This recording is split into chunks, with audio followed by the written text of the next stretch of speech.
Tokyo, एक ऐसा शहर जो कभी नहीं सोता। नियॉन लाइट्स, बुलेट ट्रेन्स,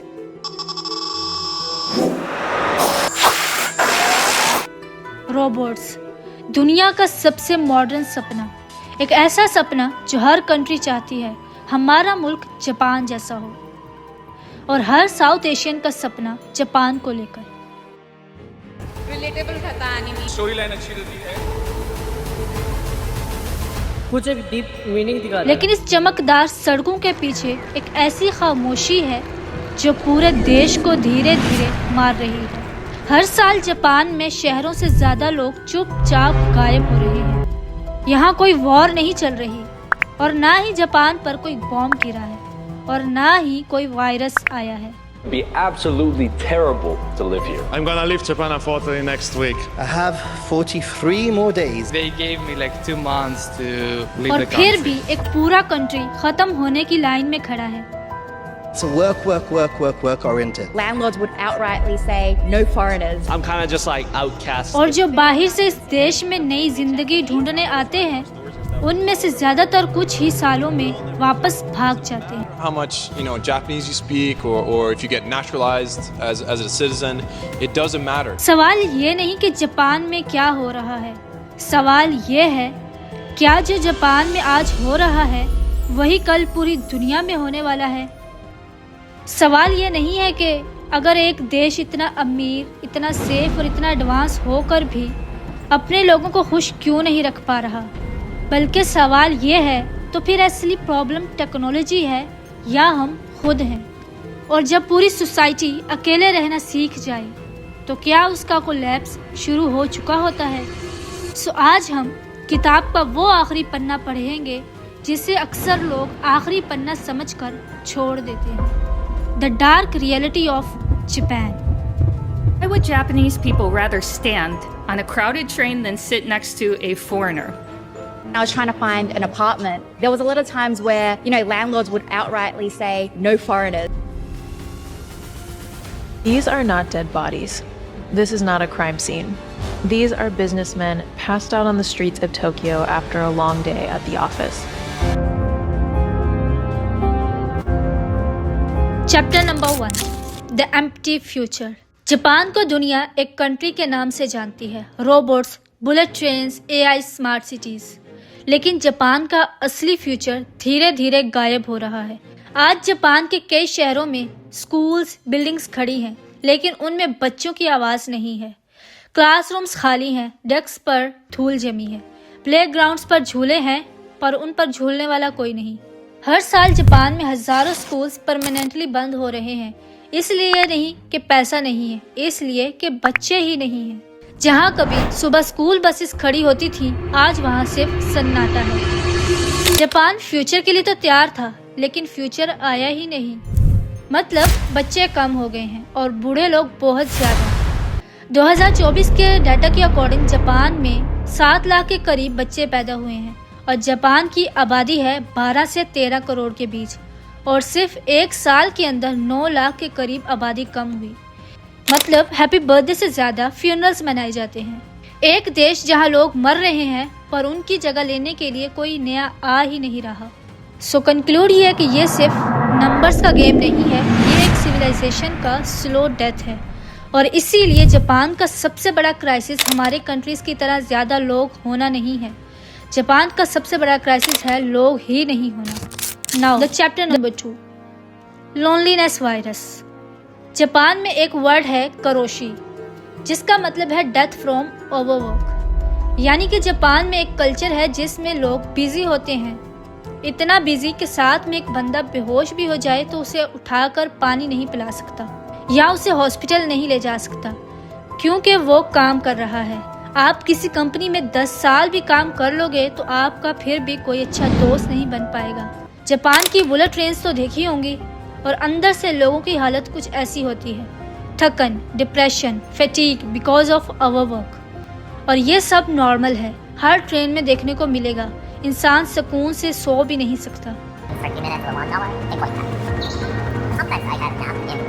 और मोस्ट इंटरेस्टिंग थिंग, जो ये सब फेस कर रहा है उसे यही समझा जाएगा कि वो सही ट्रैक पर चल रहा है, मीन्स वो बिजी है अपने पैशन को लेकर, सीरियस है अपने फ्यूचर को लेकर और अपने कंट्री को लेकर भी, और बहुत ज़्यादा मेहनत कर रहा है। जब भी आपका जापान जाना हुआ और ऐसे कोई सोता हुआ दिखे तो समझ लेना पावर नैप ले रहा है और बहुत मेहनत कर रहा है। नाउ बहुत बातें हो गई है मेहनत को लेकर, मानना तो पड़ेगा कि जापान वाले मेहनती हैं। नाउ जिससे रिजल्ट ये निकलता है कि जापान आज लॉनलीनेस के क्राइसिस से गुजर रहा है। 2024 की रिपोर्ट के अकॉर्डिंग हर 10 में से 4 लोग लॉनलीनेस का शिकार हैं। अब तो ये एक पेंडेमिक बन चुका है। एवरी ईयर द गार्डियन के according 68,000 expected to die because of loneliness, यानी कि ये एक ऐसा कंट्री है जिसमें एक घर के लोगों को पता ही नहीं होता कि साथ वाले घर में कोई मर चुका है। शायद एक दिन से मरा पड़ा हो और या एक वीक हो गया हो सकता है कि एक महीना भी गुजर जाए। ये प्रॉब्लम आज जापान में बहुत ज़्यादा कॉमन हो चुकी है, स्पेशली उन लोगों के लिए जो बूढ़े हैं और अकेले रहते हैं। 18 से 30 साल के लोगों के बीच एक और ट्रेंड भी देखने को मिलेगा, सोलोकत्सो मीन्स सोलो एक्टिविटीज, यानी कि लोग अपनी ही कंपनी एंजॉय करते हैं बिना किसी के साथ। अकेले घूमना, अकेले रहना, अकेले मूवीज देखना और अकेले कैंपिंग करना। सोलो एक्टिविटीज अच्छी तो हैं पर एक लिमिट तक, बाद में यही कारण बनती हैं लोनलीनेस, सोशल डिस्कनेक्शन और सोशल ग्रूमिंग की। और सबसे इम्पोर्टेंट पॉइंट, आखिर क्यों फॉरेनर्स जापान छोड़कर जा रहे हैं। OECD के अकॉर्डिंग सारे वीज़ा परमिट के रिन्यूएबल होने के बावजूद भी 60% हाई स्किल फॉरेनर्स 2 साल से ज़्यादा नहीं रह पाते। और ऐसा भी नहीं है कि कोई जापान जाना ही नहीं चाहता। 2024 के एंड आते आते 3.7 मिलियन फॉरेनर्स ने जापान में सेटल होने का सोचा है और ये पिछले 3 या 4 सालों से नंबर्स बढ़ते ही जा रहे हैं।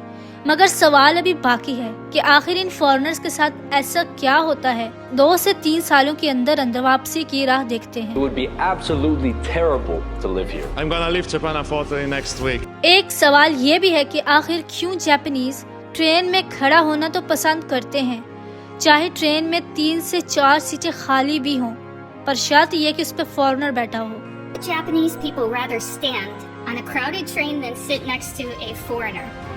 इवन आपको लैंडलॉर्ड्स ने घरों के बाहर लिख कर लगाया होगा कि no dogs, no cats, even no foreigners are allowed. एक सर्वे के अकॉर्डिंग 28% फॉरेनर्स ने बताया कि वो जापानीज के हार्श वर्क कल्चर को समझ ही नहीं पा रहे, वो इस इन्वायरमेंट को अडॉप्ट ही नहीं कर पा रहे। और अगर मेहनत भी कर लें, इस वर्क कल्चर को अडॉप्ट भी कर लें, पर उन्हें कभी प्रमोशन ही नहीं मिलती। और हाँ, जॉब भी उन्हीं को मिलेगी जो N1 लेवल के जापानीज बोलेंगे विद राइटिंग। और जब जापानीज से पूछा गया कि आप फॉरेनर्स को अलाउ क्यों नहीं करते रहने के लिए, तो उन सब का जवाब था डिसिप्लिन। जापानीज कल्चर को फॉलो नहीं करते, लाइक नॉइस बहुत करते हैं, कचरा सही से डिस्पोज नहीं करते, जापानीज रूल्स एंड रेगुलेशंस को फॉलो नहीं करते। जापान में कचरा फेंकना, डिस्पोज करना भी एक रॉकेट साइंस है। लाइक इस वीडियो को देखें। Drink that comes in a plastic bottle. Don't just throw it away, because most of these bottles contain materials from 2 waste categories. Pura, which means plastic, it goes to non-burnable, and PET bottles go to recyclable. What you will want to do is peel off the plastic sleeve on the bottle, remove the cap because it's plastic, then give the bottle a quick rinse. When it's all done, crush the bottle a little and put it in the recyclable bag. Then you'll want to put the plastic sleeve and the cap in the non-burnable bag. When you see this label on a packaging. इस chart को देखें, 5 different types के कचरे की categories हैं और फिर जिसमें 50 से ज्यादा आइटम्स को याद करके अलग अलग बिन में डालना होता है। और इवन जिस शॉपर में कचरा फेंकोगे उसका कलर भी स्पेसिफाइड होगा। फॉर एग्जाम्पल, रद्दी हो, कागज हो, लाइक अगर बंडल हो तो 50 सेंटीमीटर से छोटा और 10 किलो से हल्का होना चाहिए। और इसमें गलती से भी प्लास्टिक कोटिंग पेपर आ गया तो फिर जेब खाली होगी। और आपको कचरा फेंकने के लिए भी स्टिकर्स मिलेंगे जिस पर लिखा होगा कि आपने उतना ही कचरा फेंका है जितनी की लिमिट थी। And it's are difficult for foreigners, but rules and regulations को फॉलो करना ही पड़ेगा। इस तरह एक और रूल भी है कि रात को आप 45 डेसिबल से ज़्यादा ऊंचा नहीं बोल सकते और डे टाइम में 55 डेसिबल्स नॉइस अलाउ है। जापानीज ट्रेन में भी आप कॉल नहीं कर सकते। और हमारे यहाँ मम्मी 5 मिनट में आ रहा हूँ, वो भी गाड़ी चलाते हुए बात करेंगे। और ये सब एक शॉक कल्चर शिफ्ट है हर फॉरेनर के लिए। जापान दुनिया का सबसे क्लीनेस्ट, सेफेस्ट और टेक्नोलॉजी सब एडवांस है और डिसिप्लिन तो एक्सट्रीमली ऑन है। और अब यही डिसिप्लिन कल्चर जापान के लिए बड़ी प्रॉब्लम है और करेंसी का वीक होना, फॉरेनर्स का वापस चले जाना। इस सारी स्टोरी को देखने के बाद एक कंक्लूजन मिलता है कि जापान एक आइसोलेटेड कंट्री है जो सोशलाइज होना बल्कि सोशलाइज इन्वायरमेंट को ही पसंद नहीं करते और फॉरेनर्स के लिए तो डिसिप्लिन कल्चर ही डिफ़िकल्ट है अडॉप्ट करना। बट एक बात माननी पड़ेगी, डिसिप्लिन से इंसान बहुत नेक्स्ट लेवल तक डेवलपमेंट कर सकता है, जिस तरह जापान आज 2030 में जी रहा है। बाकी आपका इस बारे में क्या ख्याल है कमेंट में ज़रूर बताना, मैं आपके कमेंट ज़रूर पढ़ूंगी। और हाँ, चैनल को सब्सक्राइब करते जाना और नेक्स्ट वीडियो किस टॉपिक पर हो ये ज़रूर बताना या फिर इसी वीडियो का पार्ट 2 हो।